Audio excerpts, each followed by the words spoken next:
Greetings YouTube, this is the Shadow King Nazu, and I'm here to give my review of Star Wars Tales of the Jedi, issue number 5.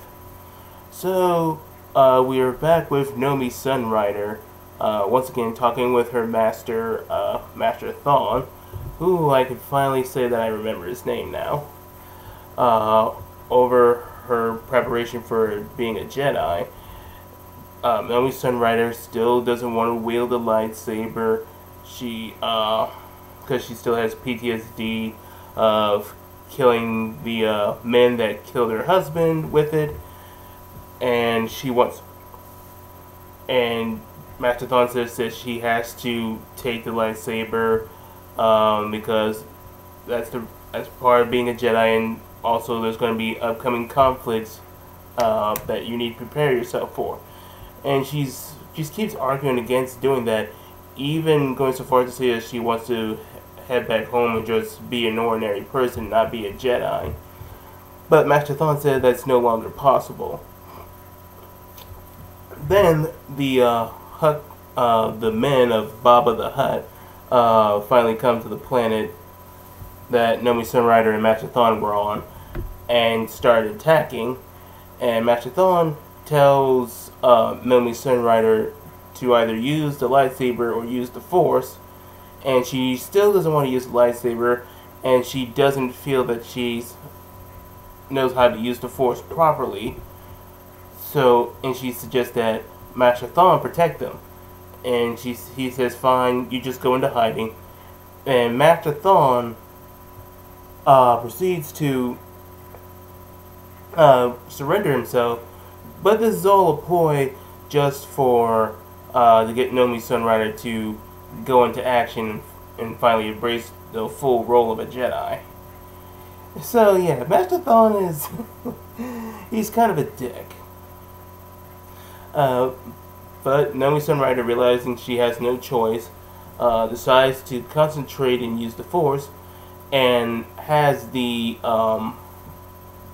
men of Baba the Hutt start arguing each other for the spoils and the who's going to take credit for capturing the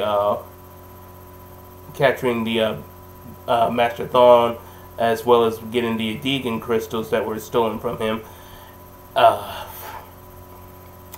And they start fighting each other, and this is all just part of the battle meditation that Nomi Sunrider learned from. I mean, she used extensively at first, and then she got further context from Master Thawne.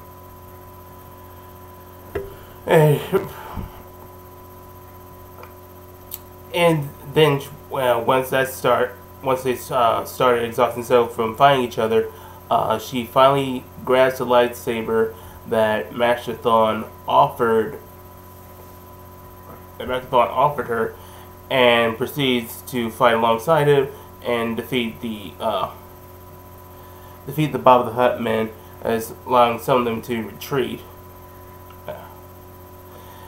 And Nomi Sunrider wants to know what the plan is going forward. And Master Thawne says that we need to go to Coruscant, which they said Coruscant. Yeah, this was before the, like I said, this was before the prequels gave the proper pronunciation, so it's actually Coruscant.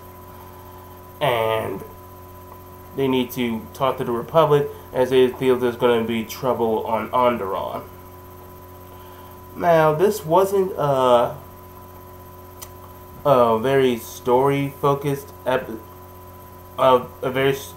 issue. It's just mostly focusing on Nomi Sunrider trying to embrace being a Jedi and learning that you may not want to fight, but you're just sooner or later you're gonna have to, because you're gonna be pressed in that situation sooner or later. They've also made small mentions to why Master Thawne was on this planet. He was basically sensed that there was the dark side was strong there, and he used his powers with the Force to push it back into like a small area around the swamp. And it's also started to set up the seeds of how Naomi Sunrise is going to get involved in the conflict in Onderon. But oh no, this as a character progression story, it's still pretty good. It's simple, but it's one that we needed. So you guys tell me, what did you think of this issue? Did you like it? Are you finally glad that Naomi Sunrider started acting more like a Jedi and took out the lightsaber and finally started to overcome her PTSD? Or do you think like she should have been more of a Force user that doesn't use a lightsaber? You let me know in the comments section down below. I'll catch you mortals later.